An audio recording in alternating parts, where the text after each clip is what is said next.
Entonces, muchas gracias. Bueno, muy buenos días a todos. Le agradecemos mucho a la Embajada de los Estados Unidos por la invitación. Muchas gracias por estar aquí. A nuestro invitado que ahora vamos a presentar. Tenemos a Brian Bird, que es, como todos saben, el director académico de nuestro programa de Estudios Americanos, conociendo y entendiendo el gobierno y la política en los Estados Unidos. Bueno, hoy es una clase especial, porque nuestras clases son los días lunes por la tarde y hoy es viernes por la mañana. Aún así, por la importancia de la visita, obviamente hemos hecho esta clase especial. Tenemos interpretación simultánea, así que aquellos que están conectados por Zoom utilizan la plataforma de Zoom y el resto pueden utilizar sus equipos aquí y sus propios auriculares. Bienvenido en nombre de la Escuela de Gobierno. Welcome to the School of Government, Politics and International Relations. It's really a pleasure for us to receive you.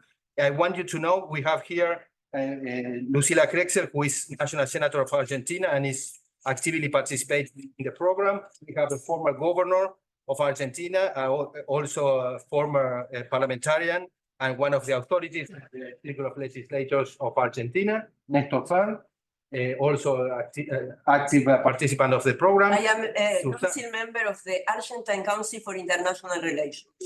Exactly. I am doctor in economics and I have also a master in international relations. Oh, you should be here. No.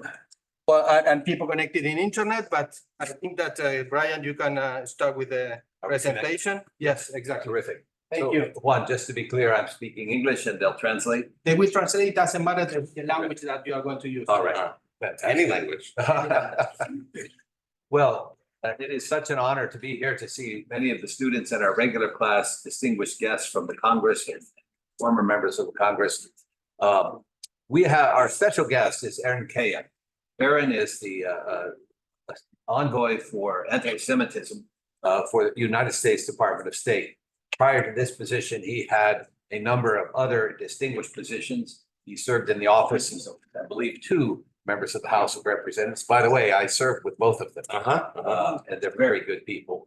And he also is an expert in interfaith dialogue and communication and in foreign policy, etc.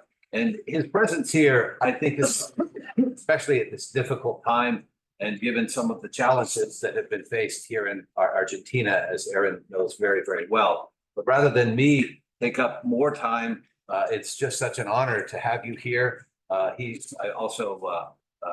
been, as you know, in this class, honored to have our U.S. Ambassador Mark Stanley here, and he sends his best regards as well. He's been quite busy of late, as you may have read. So, Erin, please. Sure. Thanks, Brian. And Mark sends his personal regards to you, and I was having breakfast with this morning, and he wanted me to convey his regards to everyone here and on screen.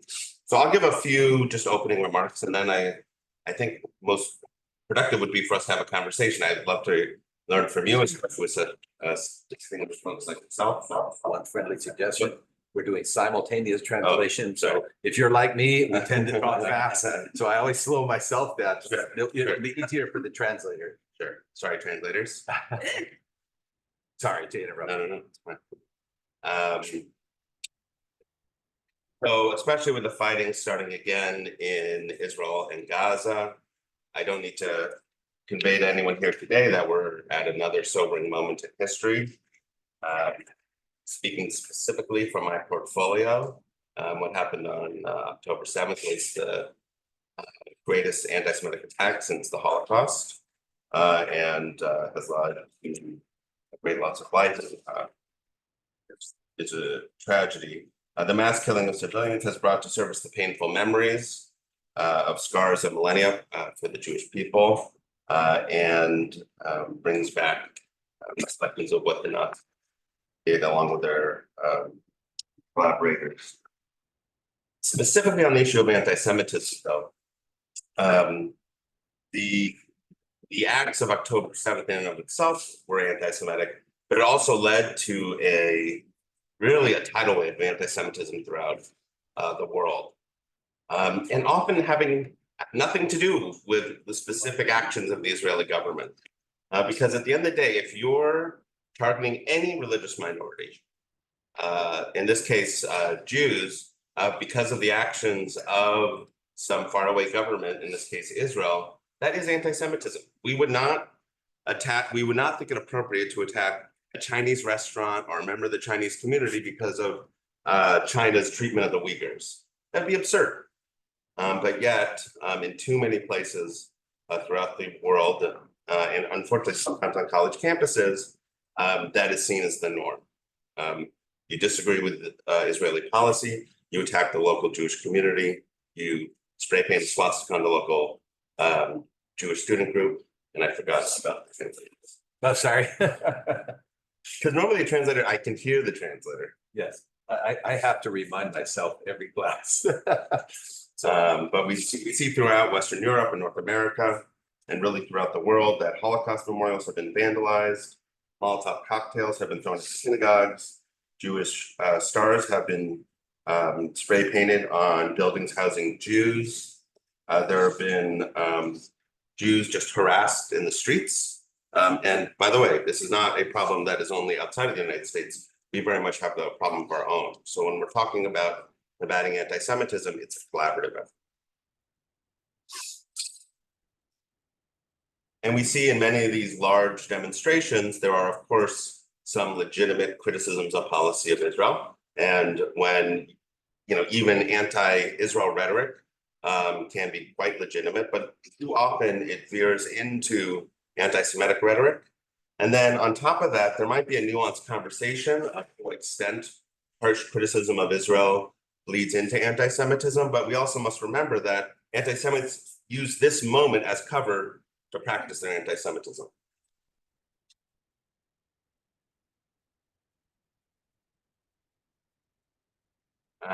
So needless to say, when there are demonstrations in Europe or in the Middle East, and Jews are just harassed publicly, and when people chant "kill the Jews," or for a global intifada against the Jews, that's anti-Semitism.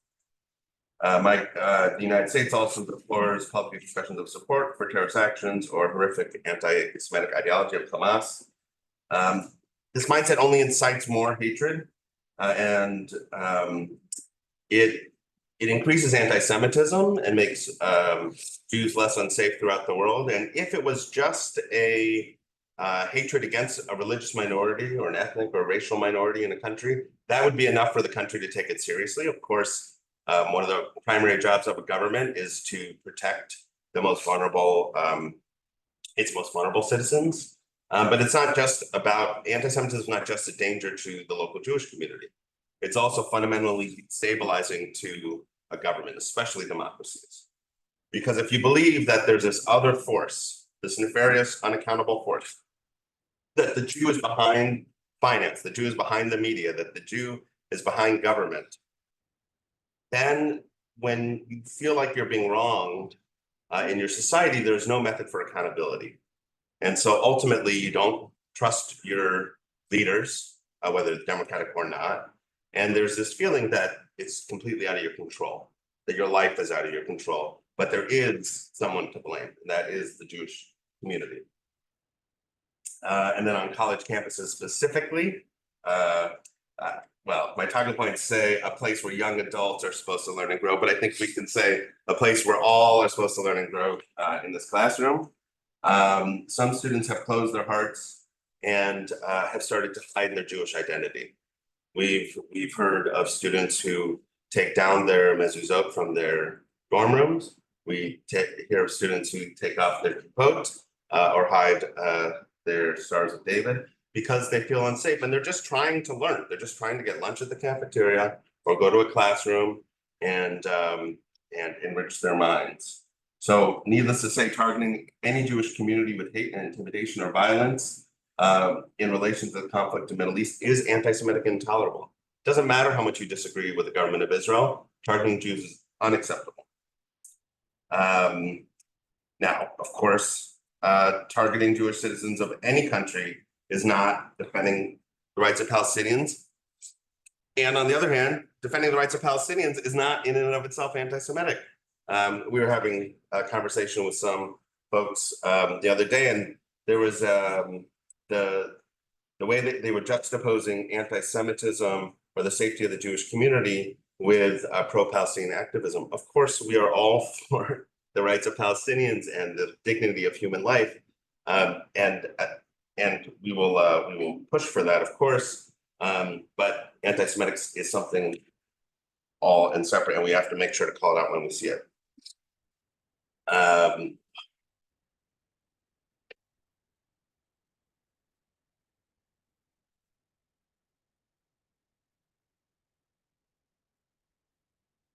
So as the State Department office charged with monitoring and combat anti-Semitism, we work with our ambassadors across the world. We're actively engaging governments and international organizations on the threat posed by hate and the important international coordination on mitigating this threat to all of us. And in closing, also to the translators of breath, I think in the dialogue, maybe it'll be a little bit more free-flowing then. It's important to remember that no genocide, and the Holocaust in particular, did not start with actions. You don't one day build gas chambers. You don't one day put a bunch of citizens a barn and bring it down. It starts with words and phrases that are thrown around without care and changed to the streets to dehumanize this particular community. Because what we saw in the Holocaust, what we saw on October 7th, there is no way anyone can, kill children in front of their mothers, burn babies alive, and the other atrocities that were committed while thinking the other person is a human. The first step is to dehumanize them. There's something else. And so we need people on every level to act, to open our minds to fellow citizens and human beings, and stop drawing a binary nature of the world. And fundamentally to realize the humanness in each of us. If we could just take a step back and see that each life has its own worth, and not stereotype, not spread hate to the other, give in my interfaith work, as Brian spoke about, I'm Jewish, but there's this concept that I really appreciate from my interfaith work, which is giving each other grace. And I think if we could just pause a moment and recognize the humanity in one another, even during difficult conflicts, especially in a place like the campus environment, where you're supposed to be challenged on your views and grow in your mind and learn about the world. Of all places, this should be a place that's where hate, anti-Semitism, xenophobia, or any other form of racism or hatred just shouldn't be tolerated. So I could go on, but I think we would lose some of our translators. So maybe the rhythm of back and forth might work.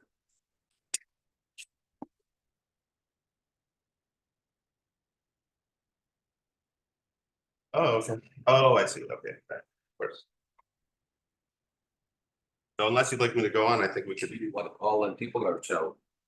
No, did you finish with the remark? Yeah, yeah. ready for questions. Okay, perfect. So we open the floor to questions. Could be from the Zoom or could be from here. So Susana, So- please introduce yourself, then you make the Okay. question. Thank Yes, you. I am Susana Nudelsman. I am, as I mentioned, I hold a doctorate in economics from the University of Buenos Aires and a master in international relations from the Barcelona Institute of International Studies. I just mentioned before that 1 year ago, I was invited by the Hebrew University of Jerusalem, and it's remarkable progress, not only the technological progress, the cultural progress, the level of the cultural level, the level of the universities. It's amazing.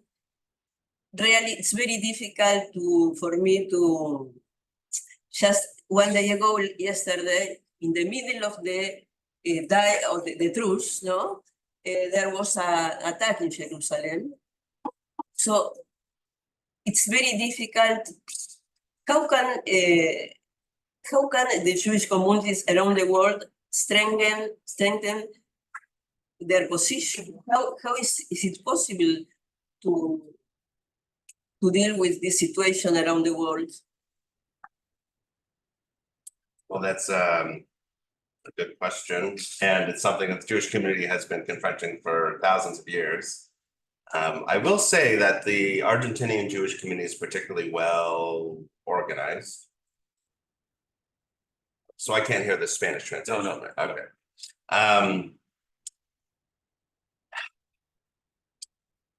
The Jewish community should stand up and feel in solidarity. As you may have seen, there were about 300,000 people on the mall in Washington, D.C. Just a couple of weeks ago. I think it was really important for not just for the world and for our elected leaders to see that, but for the Jewish community. I heard from many people who were part of that they weren't alone.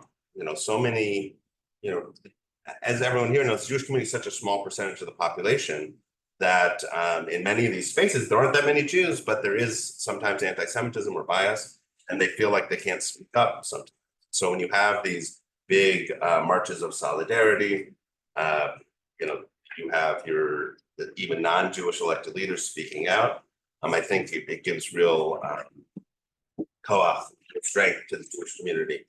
But it's not just up to the Jewish community to keep itself safe. It's fundamentally the jobs of governments and multilateral cooperation that, again, not just Jews, but in this case, Jews should be able to be safe fundamentally in their own country.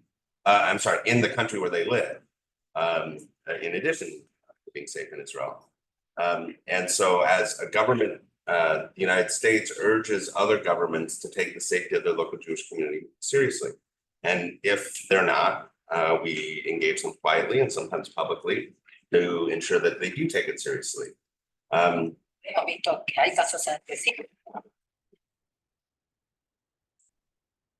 It's related. Go ahead. Yeah, I'm a Parlamentarios, I'm a senator. I would like to know if from the State Department, you promote any program or such as cooperation or something that we can work together in order to create some kind of just good practices and also educational programs or whatever. Because what I think is we don't talk about these issues in the public organizations. Maybe we can do some kind of network or cooperation with a program. So I just want to know if you have any program from the State Department. Sure. So we do have some programming around Holocaust denial distortion and combating hate. I think here in Argentina in particular, I'm here at a particular moment in time where you're transitioning between governments. The previous government, for example, appointed a special envoy on anti-Semitism. And we think it's important that that position continues through the transition and with the next government. And then that Argentina can continue to play a role with its neighbors and in the region in speaking out against anti-Semitism. Think about education, it's important, especially in this sort of an institution. But what's really important is for us all to act, whether we're in government or otherwise, just to make the expression of anti-Semitism once again unacceptable. In the United States, we've had a terrible history with racism. And it used to be that saying racist remarks were acceptable. We just had Thanksgiving, and the example that many use in the United States is you would have this sort of, older uncle, maybe who had a few glasses of wine, and then they would go up on these racist rants. And it used to be that you would say, don't ruin Thanksgiving. But in these times, you really do have to speak out.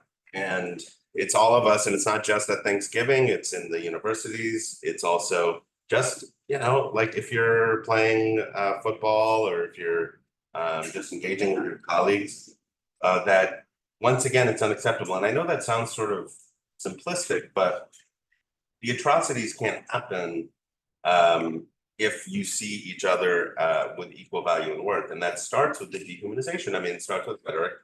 In the case of the Nazis, then They wore different identifying insignia to identify that they were Jewish and other. And then slowly they went from being in a classroom where some were marked as Jewish and some not, to, as we all know the history, eventually going to ghettos and then worse. But that starts at the very beginning with words.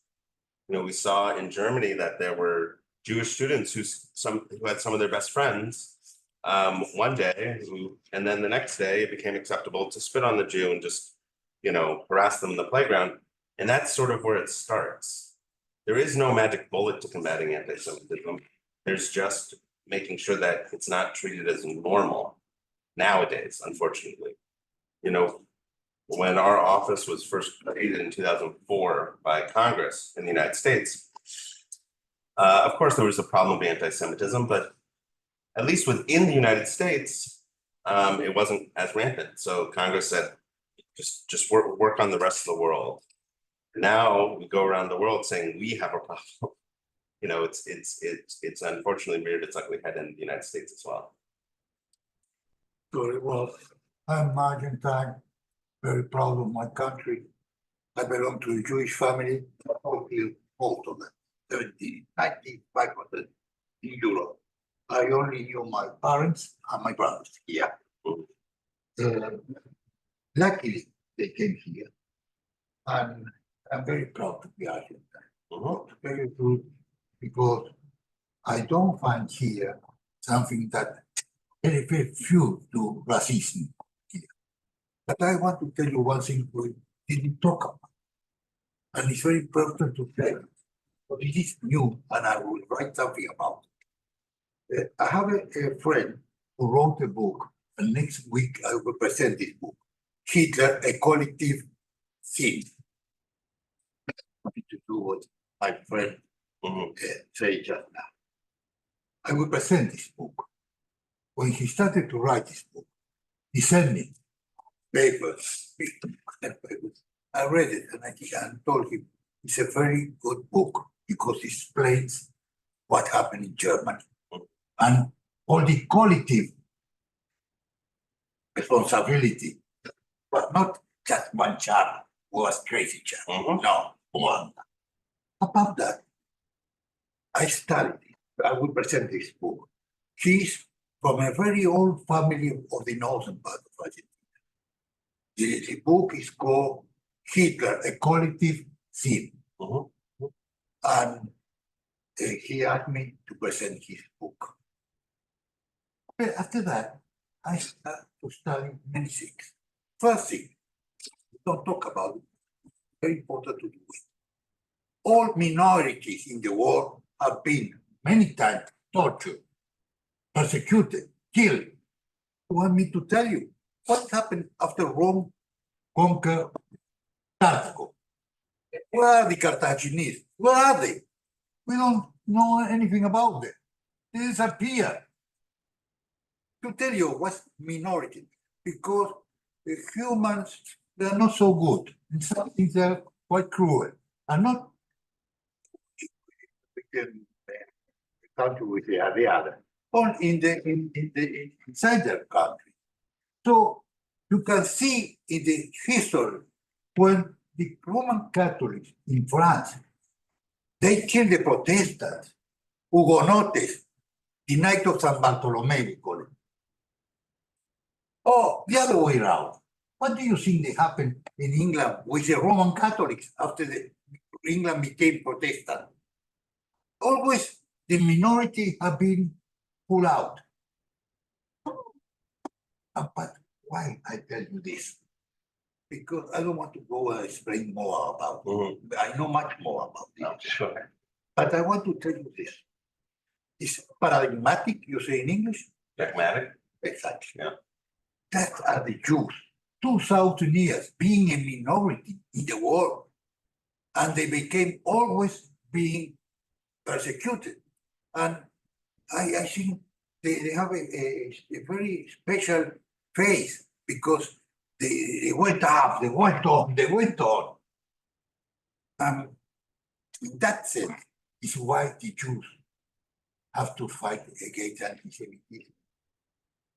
Because when you just someone say you about the Chinese, Xi Jinping, I am not with him, but I don't persecute Chinese here, and I don't hate Chinese that are living in Argentina. I love that idea, because when something happens with Israel, you make anti-Zionism the same thing like anti-Semitism, both. I tell you the thing, now it's against anti-Españolism or anti-Italianism. Zionism means to think about Israel as a country that we have a sympathy with it. I don't know why it has to be a bad word, say Zionism. And they use it because now to say anti-Semitic is something that doesn't sound very well. So they're anti-Zionist. It's a way to translate this kind of racism. And I tell you that really what I found is that we can be against Netanyahu or against any other politician in Israel. And even though I don't find that Israel is my country, it is my country. But I have a sense of sympathy with Israel. Like the Spanish with Spain or Italian coming from Italy, I don't know, from Germany. Any kind, in this country, we were a melting pot of many countries in Europe. And I am proud of that, and I am proud of those who are from here for much time than that. I'm talking about the original people of this country. I have been very close to them because when they feel they are in a way taken out, I think the culture, and I say we have to learn about them. But let's tell what we can do. What we can. The first thing is go to school without students. What means racism? What means minority? Not talking about Jews, we can talk about, but I mean, it's a general thing. Many examples in the world where the minorities have disappeared, were persecuted. So, in a way, I love to have this kind of talk. And you have to tell me what can I do to help these things and to do it together. Want to make sure, excellent points, Nestor. I wanted to make sure we have time for others online and here as well. Okay, you can tell me anything. I do Well, what you you've want. lived the life. You have lived the life personally. You heard Nestor's family, many of them perished in the Holocaust, so he knows very well. You want to say something? Maybe a couple other comments. All that we right. can- Pido perdón porque no me pude comunicar antes, entonces la primera parte, pido perdón que no me pude comunicar antes a conectar a la reunión y no escuché la primera parte que te habló, profesor, así que no sé si mi pregunta puede tener alguna desconexión con algo que dijo. Pero como abogado me ha tocado estudiar en teoría política algunas corrientes políticas a lo largo de la historia. Justamente el nazismo, un populismo, fanatismo. Mi madre estuvo en campo de concentración en Alemania durante la Segunda Guerra Mundial, siendo griega, no era de la colectividad judía, pero igual estuvo.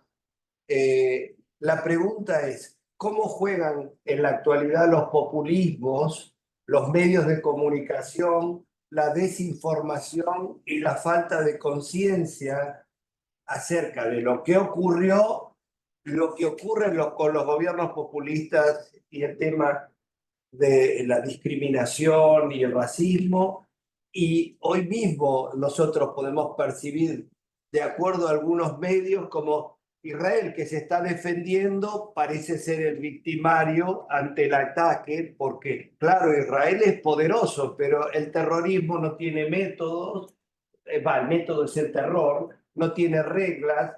Entonces, frente a la visión de mucha gente es un ejército espectacular el de Israel contra unos pobres tipos que apenas hacen algunas cosas, y entonces dice, ¿cómo puede ser eso? Entonces, ¿cómo se puede concientizar acerca de lo que es el racismo, de lo que es el terrorismo, de lo que ha pasado con Hamas e Israel, que fue atacado de manera sorpresiva. Eso, ¿cómo se puede hacer? No sé, perdón si no está bien planteada la pregunta, pero... Would you like to respond? Yeah, sure. So Okay, please go ahead. I can take another comment first. No. So just respond to a few things. So you're entirely correct.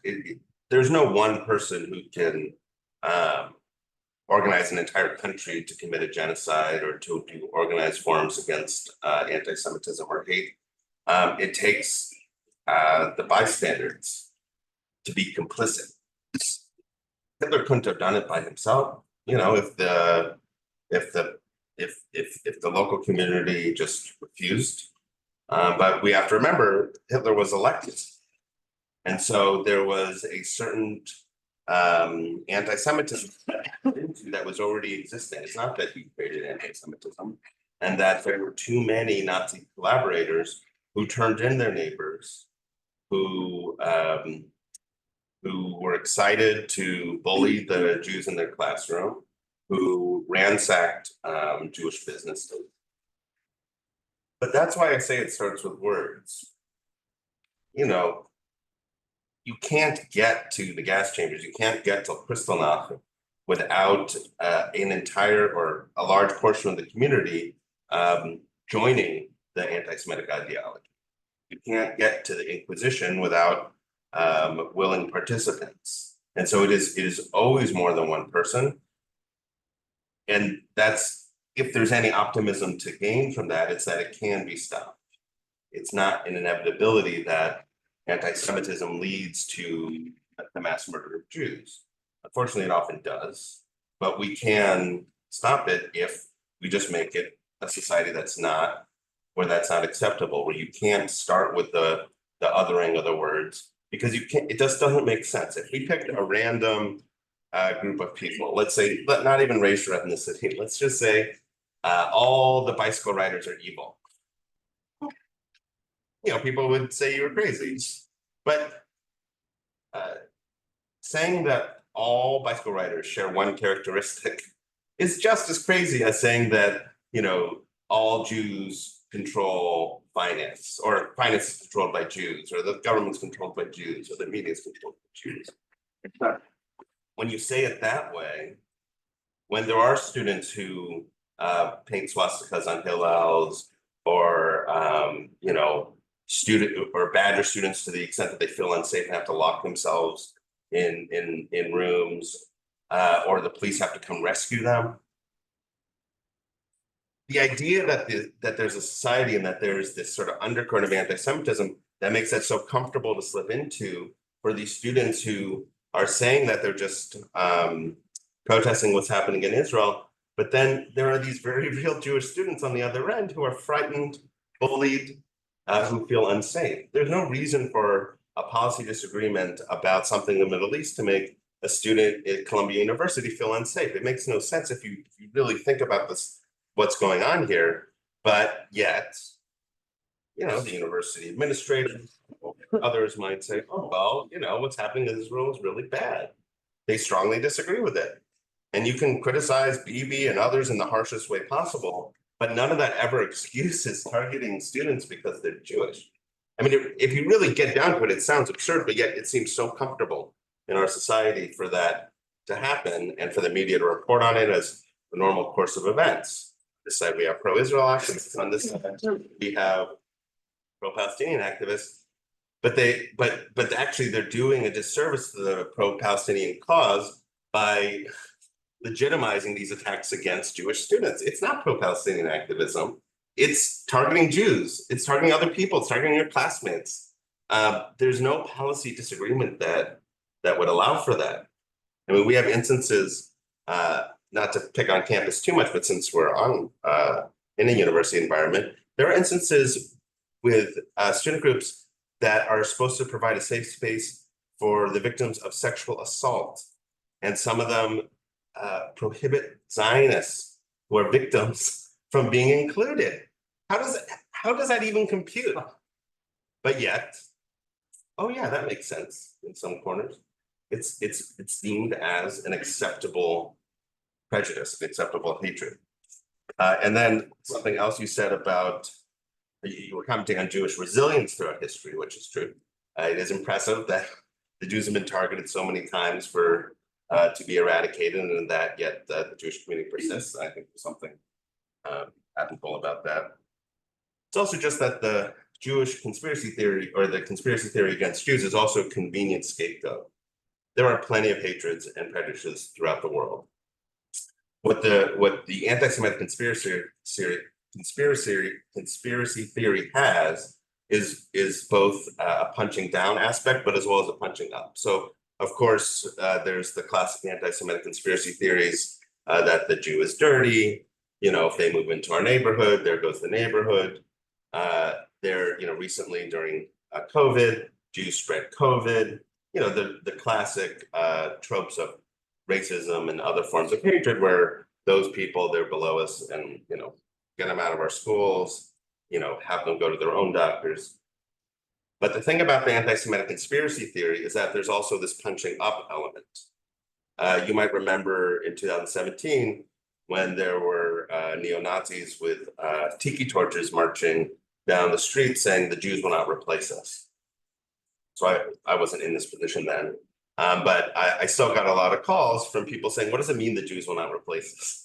Why would Jews want to march with tiki torches and white polo shirts and khaki pants? It makes no sense. I mean, if you take it at face value, it really, anti-Semitism never makes any sense, but this particular comment sounds so absurd. And so people who weren't so familiar with the anti-Semitic conspiracy theory of white replacement theory, or great replacement,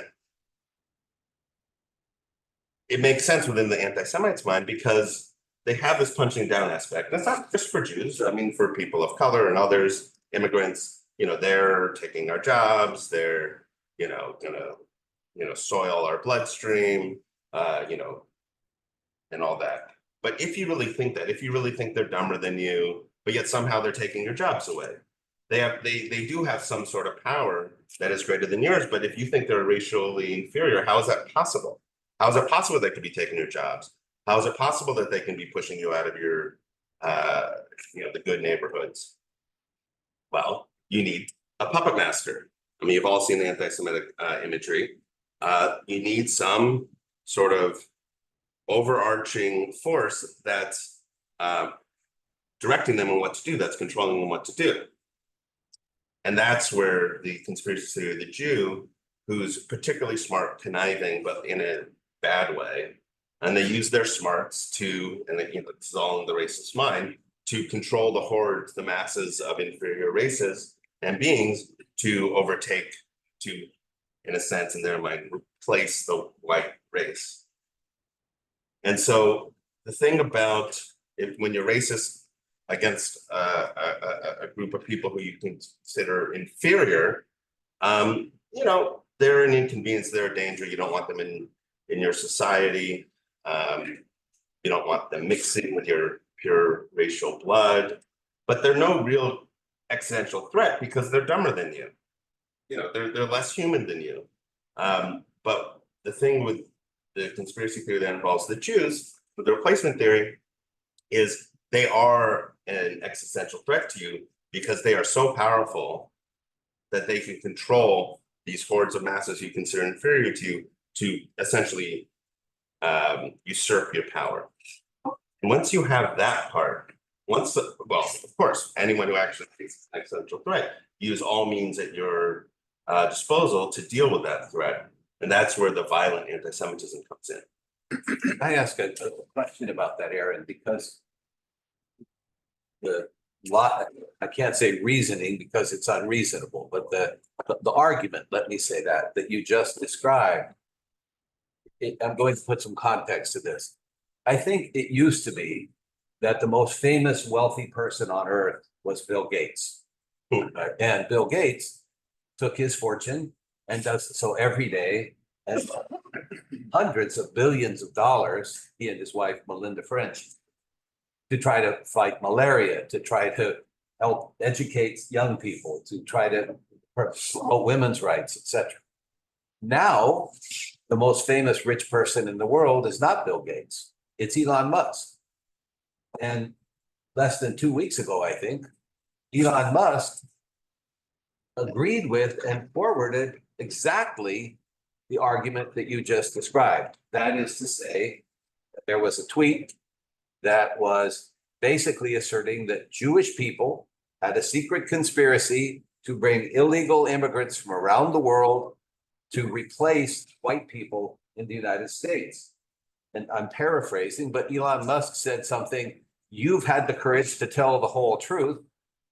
And he then retweeted to his whatever, he's got 100 million followers, something, 20 million followers, some enormous number, and $200+ billion.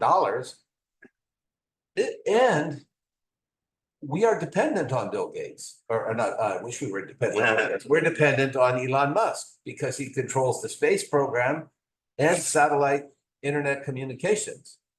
How do we deal with supercharged anti-Semitism by a super wealthy person who now says he's apologetic, but do we really believe he's apologetic if he made that tweet? And how do we? I don't mean to put you in a difficult position, but your excellent explanation of this conspiracy theory was forwarded by the world's richest man. Yeah. Well, this is not the first time Elon Musk has done this. He repeatedly spreads anti-Semitic conspiracy theories to an audience that is ready to accept them, and it's highly dangerous. Like I said, it starts with words, tweets or retweets, and people see that as a normal part of our discourse. And again, as absurd as it sounds to us, first of all, it doesn't sound absurd to Elon Musk. I'm sure he thought it seemed like a perfectly reasonable explanation. And to so many of his followers and those who read it, it's like, maybe I don't agree with all of it, but it makes some sense.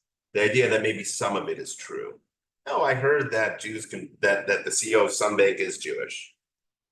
But Or some movie producer. right, I mean, so you say Steven Spielberg is Jewish, so then that gives some truth to the conspiracy theory. But again, if we take some characteristic that doesn't play into classic tropes or a long history of discrimination, like if you look at the top 200 CEOs or the top CEOs of Fortune 500 companies, I am sure they all own very nice shoes. I'm sure. So you say, oh, if someone owns really nice shoes, if all those CEOs own very nice shoes, oh, it must be that the nice shoes make you rich. I mean, it's just an absurdity if you talk about common characteristics of these people and say that that's who we have to go after. And not just that they share these characteristics, but that they're part of this cabal that organizes it to control the finance and the media and so on. Aaron, can I jump in? I want to tie what you're saying to Senator earlier, because if you think about that what Musk did, there's an obvious conspiratorial anti-Semitic tweet that someone posted. Elon Musk has infinite ways he could respond to that. He could have circulated it and said, this is an anti-Semitic tweet. We will have none of it on X.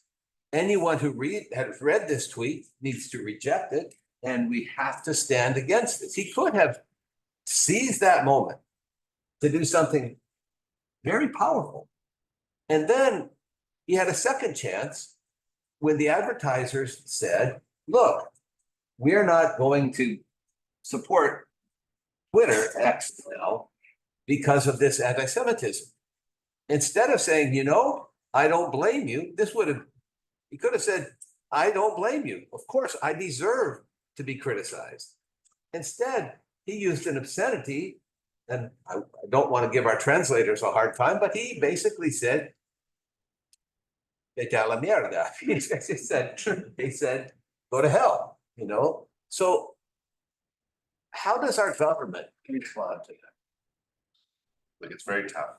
And it's a very difficult problem. I mean, it used to be that if you wanted to spread your anti-Semitic conspiracy theory, if you wanted to get Holocaust denial materials, especially speaking globally, you would meet with a group of friends at a club, you'd go to the bar and talk about your anti-Semitism among each other.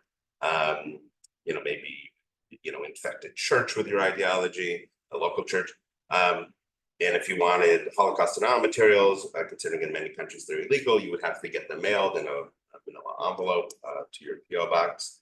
But now we have the essentially zero cost of entry into this global instant delivery mechanism. And so now all an anti-Semite needs is to get lucky and have Elon Musk retweet them. And all of a sudden they're spreading their bile in exponentially larger ways than was ever even possible. And so now the human condition that unfortunately inevitably includes hate and to some extent, for some people, anti-Semitism and bias and bigotry. Now that human condition, the worst of our instincts and the worst of what we can do are amplified at such a global scale. I see someone on. There'll be also one video. Shall we call on Dario Polsky? Yes, first Dario and after him. Dario Polsky. Dario speaks English. He's a diplomat. Yes. Diplomatic. Perfect. Hello, thank you for taking the time to be with us today. And I was just wondering about what you were saying.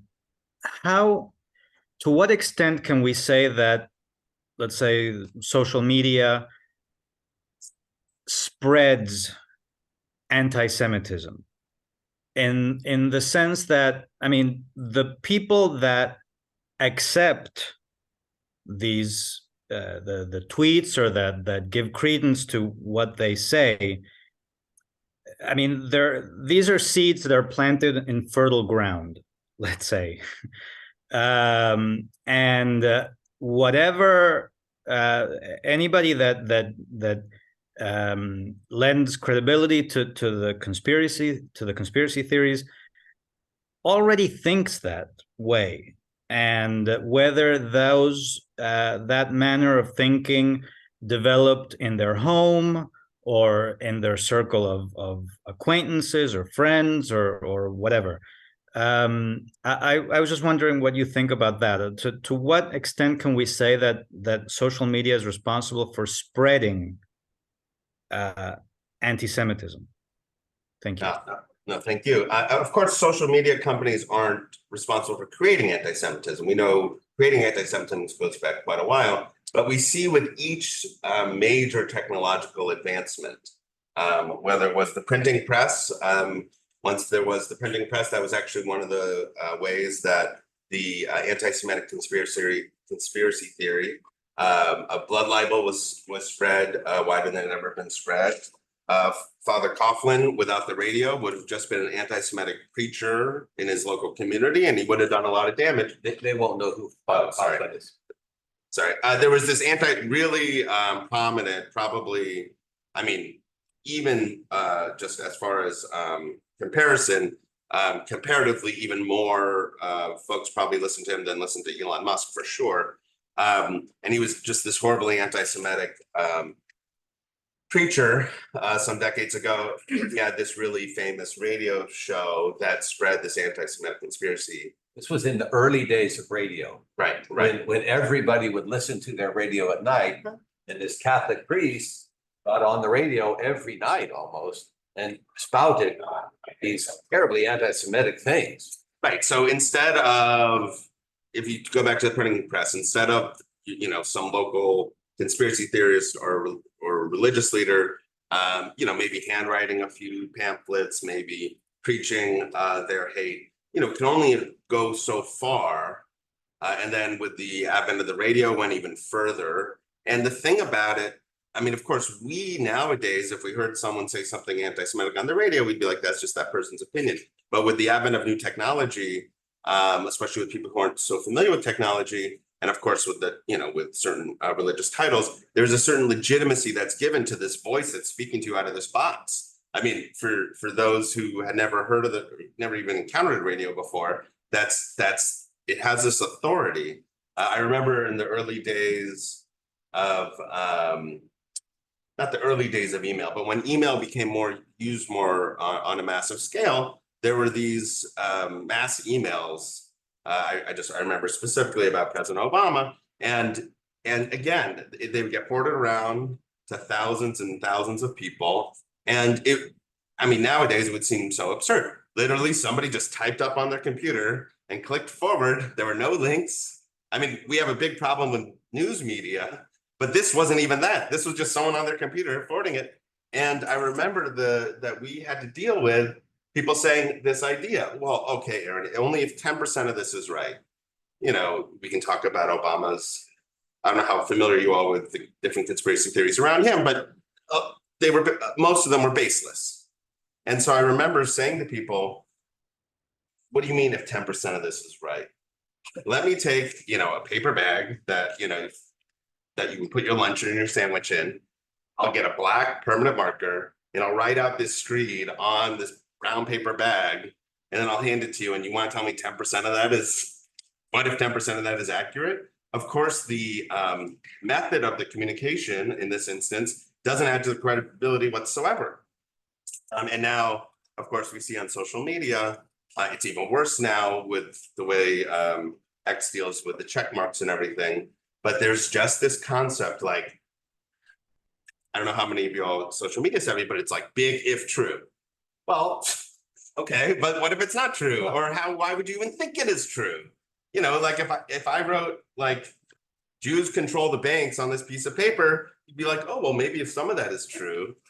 But what's so dangerous about obviously with each level of the increase of ability to communicate through technology brings a lot of benefits, obviously.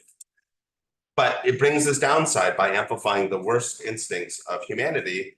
And unfortunately, with Elon Musk and social media more broadly, and it's not just X. I mean, there are things that are even worse that are away from the public view in these chat rooms. Let's see, we've got other. Yeah, please. And also Contenidos. Shall we call on the? All right, and don't forget about. I will not. Yeah. How much time do we have left? I would say probably another. Okay, so we have about time for 2 more questions. So I can't see who the Fabio. Okay. Adelante, Pablo. We need translation. Yeah, we need translation. Fabiola, adelante. Hola, ¿qué tal? Buenos días, muchísimas gracias por la clase. Comparto un poco lo que decía Darío, que creo que hay una situación permeable para que determinadas semillas crezcan. Le quería consultar cuál es su opinión con respecto a los shows y las opiniones, bueno, quizás más los shows de Roger Waters y su posición con respecto a este tema. De hecho, acá en Argentina tuvo 2 presentaciones, ahora el 21 y 22 de noviembre. Personalmente participé en una y sé que participó una fiscal de acá de Argentina, de la ciudad de Buenos Aires, para controlar de que no hubieran conceptos antisemitas en el show. Y también en su momento creo que fue la DAIA que presentó una medida cautelar para que no se realizara el show. Tuvo unas posiciones con respecto al atentado bastante particulares y quería saber cuál es su posición. Bueno, también creo que tiene posiciones con respecto a los presidentes de Estados Unidos, posiciones muy duras, o por lo menos él las caracteriza como posiciones a favor de los derechos humanos. Nada, eso le quería consultar. Muchísimas gracias. I think the evolution of public opinion on Roger Waters is a good example of how public opinion can be shifted when we denormalize anti-Semitic rhetoric. In fact, our office spoke out on Roger Waters a year and a half, 2 years ago in one of his concerts where he wore Nazi attire with the armband, and he even. I mean, it was really even over the top. It was anti-Semitic on its face, but he was celebrating the anti-Semitism. He had a pig with a Jewish star on it, and many other anti-Semitic imagery. And he himself has engaged in blatantly anti-Semitic rhetoric. And he claims he is just speaking out on behalf of the Palestinians. But I think that's why it's important to take a look at what he's actually saying. And that's why it's important to embrace a definition of anti-Semitism. So both Argentina and the United States have embraced something called the IRA definition, the International Holocaust Remembrance Alliance definition on anti-Semitism, and it has some illustrative examples. And you take a look, like just take a look at what Roger Waters is saying, read the transcript, and then say, does that trip the line into anti-Semitism? Now, subsequently, from when the United States spoke out against him a year and a half, 2 years ago, there's been some reporting about some of his private correspondence that were even more blatantly anti-Semitic. But I think I can say, that Argentina and what happened with Roger Waters while he was here is an example of how anti-Semitism in a culture where it's not acceptable is normalized. There was a period of time when that would have been seen as not, infringing on his free speech, infringing on his artistic expression. In fact, when we spoke out about it a year and a half, 2 years ago, there was actually a reporter who thought that he was asking a tough question of the State Department in his daily press briefings. And he said, did you know that your special envoy to combat anti-Semitism said this about Roger Waters? And what ended up happening is not only did the spokesperson reaffirm our position, because it is the United States, our press office ended up sending out chapter and verse of all the anti-Semitic stuff he had done. So in Roger Waters, it's a case of continued and blatant anti-Semitic rhetoric. But I think it's actually a positive example that it's not like we locked him up and put him in jail, but we did sort of clip the wings on his ability to spread his anti-Semitism. Thank you very much. Thank you for being here again, and your patience and for your time. I have 3 points, but are questions. So first one, I think that October the 7th terrorist attack was brutal, and I think of course it was a shame for humanity, and of course we are still living the consequences, no? So I want to ask you about that. What do you think about to avoid and to talk about that the humanitarian part, the human rights part alone, or to talk about that and at the same time geopolitics? So that's why I ask you, because it's very common in the academia, in diplomacy, everywhere. So I don't know if it's better to talk about just the humanitarian part or to talk about everything. That's one question. The second one, if you thinking about solutions, for example, inter-religious dialogue, if you think it could be good to, of course, to have a specific strategy like your office, or could be in some way integrated to the big picture of the problems in the world, no?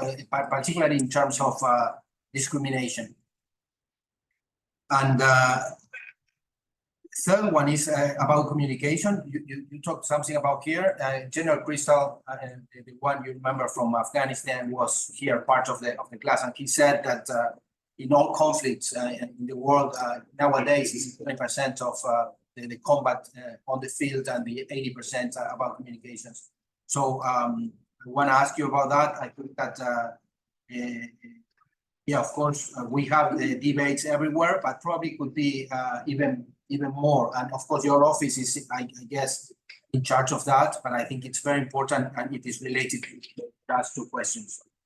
I suppose that you develop some research or you have access to information about the region, Latin America and the Caribbean. How is the level of how is the relationship, the situation with the Jewish communities in our region? And I think that's very important because that's hard information. I guess that the information you need to know how your strategy is going to be. And that related to something very important for us, which is the democratic values. Do you think that the autocracies have a tendency to be more discriminatory and particularly anti-Semitists?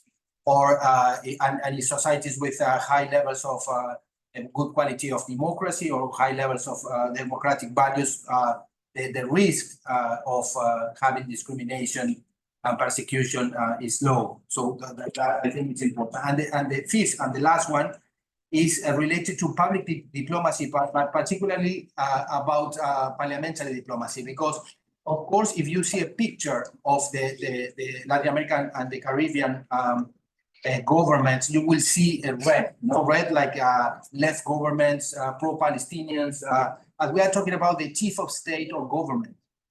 But if you go to public diplomacy, which is oriented to the public in general, or even to parliamentary diplomacy, you will find a lot of partners that are against them, even us, because they are opposition, they think different. So I don't see, we belong in some part, I belong to the academia, but also to the parliamentary community. And of course, there were some debates, not enough in my opinion, but we don't see a strategy to say, okay, let's debate this and people helping, and even probably it's there and we don't see it. But I think it's important because you can say, for example, I don't know, Venezuela, I have no idea, or Brazil. Brazil, for example, nowadays clearly is pro-Palestinian. I don't know if it's incorrect to say pro-Palestinian or pro-Israeli, because we are talking basically about antisemitism, and it can be understood like geopolitics. But I think it's important to make a differentiation and not just to have a picture of a country just because who is in government. I think that's very limited. That's not true. And the country is much more than the government. Thank you. Yeah, of course. So let me just talk about the geopolitics of the Middle East region, because I think it's an important point. So obviously, criticism of Israel is not on its own anti-Semitic. And of course, being pro-Palestinian, not anti-Semitic. Anti-Semitic rhetoric is anti-Semitic rhetoric. You just look at the rhetoric and you analyze it to see if it's anti-Semitic or not.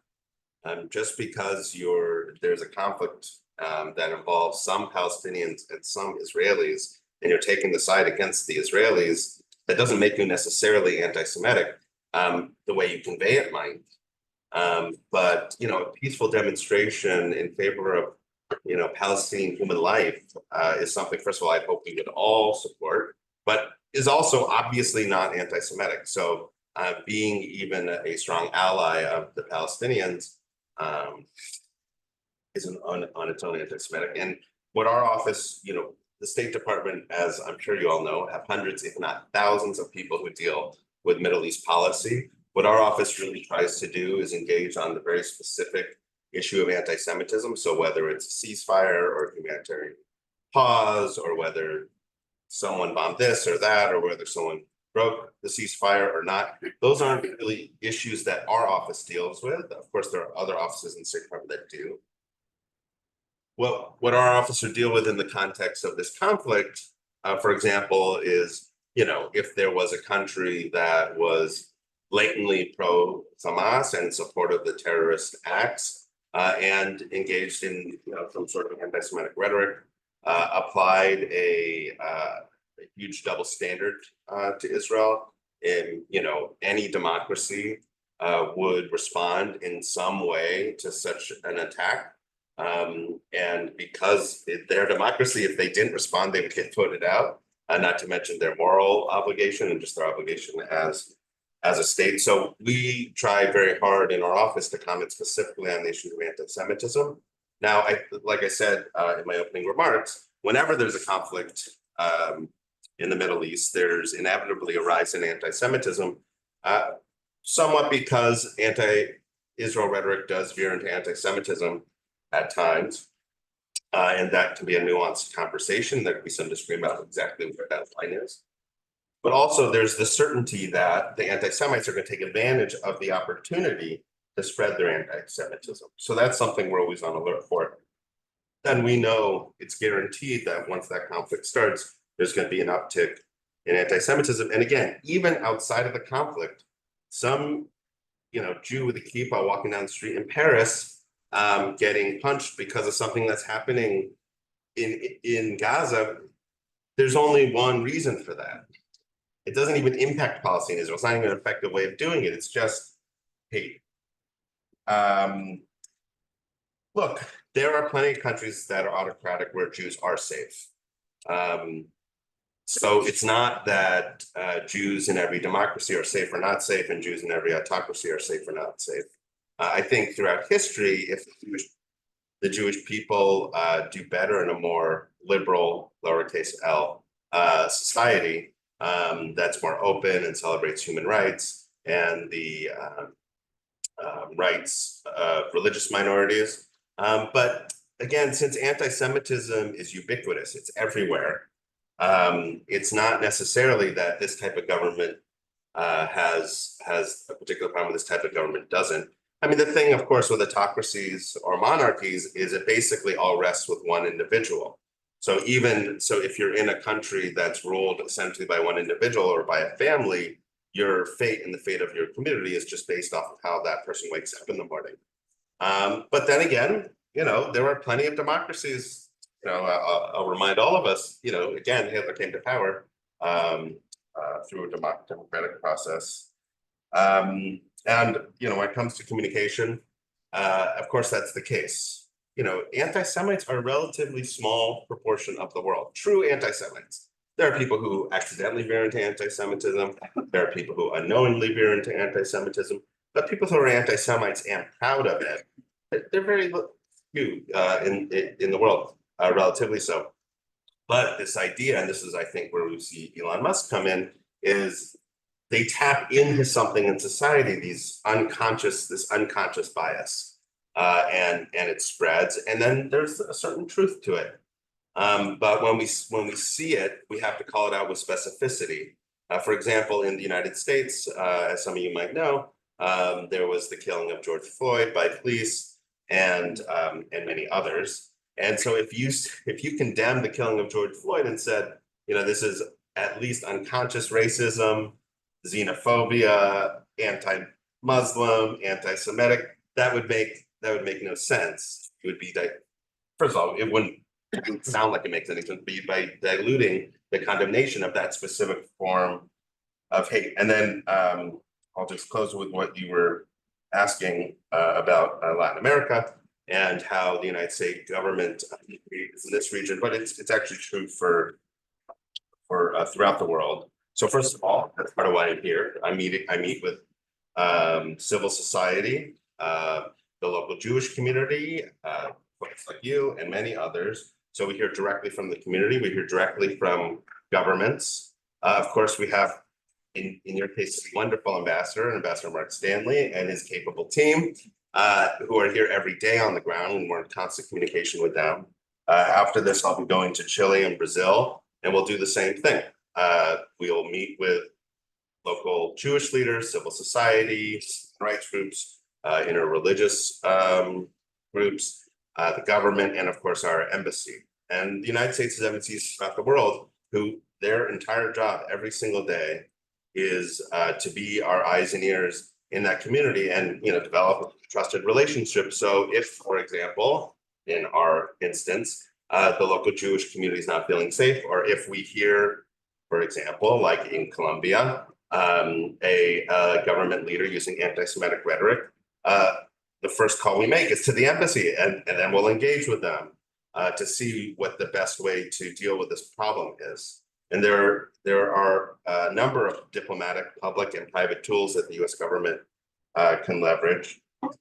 And this visit is just one of them. And again, I'm going to keep on visiting in the region. And while I'm here, I also visit with leaders of regional groups. So like the Latin American Jewish Congress, for example. So, we are able to engage not just in the countries I'm visiting, but otherwise. I think we're over. I guess we could sort of go all day, and I'm. That's a parliamentary diplomacy, but it doesn't. Oh, yeah, I mean, look, sometimes you have to decide when you're dealing with a government and a government that's making anti-Semitic statements or not, you have to deal with the degree. You have to deal with if they're a decision maker, if they're doing it on purpose, And then to what extent? I mean, you couldn't condemn a member of parliament who's in a minority party, who's doesn't have much influence. Of course, that's an option. I mean, we should call it anti-Semitism whenever we see it. But sometimes when we'll engage the government at a higher level or our embassy, and they'll say, maybe there's a better way to deal with it so as not to raise their profile. Because of course, that's a problem the US government faces too. Even if we condemn them with the perfect words in a perfect way, we are necessarily elevating their voice because the platform of the US government is so large. You know, for example, even though Elon Musk chooses to lift up these random anti-Semites on X, if our office spent every day condemning the anti-Semites who have 10 or 12 followers on X, not only would that be everything that we do, we'd also be giving them a greater platform. So it's every day, and on every situation, it's a little bit different. And of course, we engage democracies a little bit differently than we would engage in monarchies or other undemocratic forms of government, because each system, you know, has its own unique characteristics. And that's part of why we have embassies throughout the world, is because they are experts in that country, in that society, in that culture, in the structure of government in a way that our office just can't be. So we rely on folks like Ambassador Stanley to give us a local perspective and how to best convey the policy preferences of the United States and, you know, what we think is good for the international order. Aaron, we on behalf of everyone, I want to thank you. I just on some personal note want to express how much I appreciate your important point about how vital it is that students feel safe to express their opinions, and also about the care in which how we do that. You know, and the point you made, it is perfectly fine to say, I am concerned about the suffering of the people in Gaza. That's not anti-Semitic. It's perfectly fine to say, I think it's horrific what Hamas did. That's not anti-Muslim. Yeah.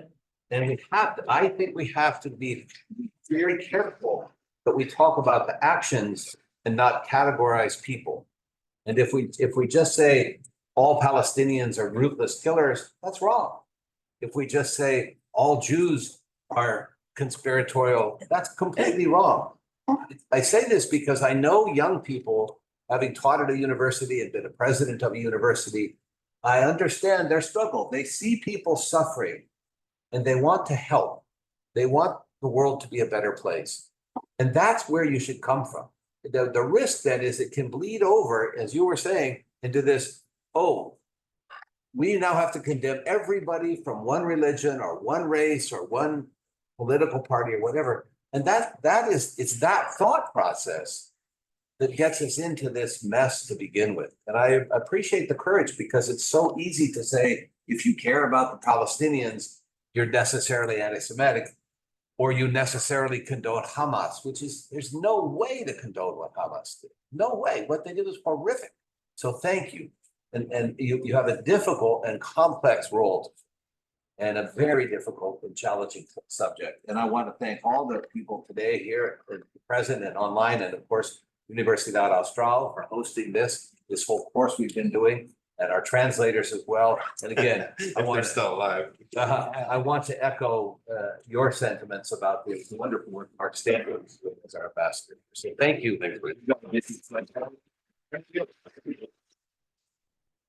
Now Do a picture okay. in the escalation. Sure, of course.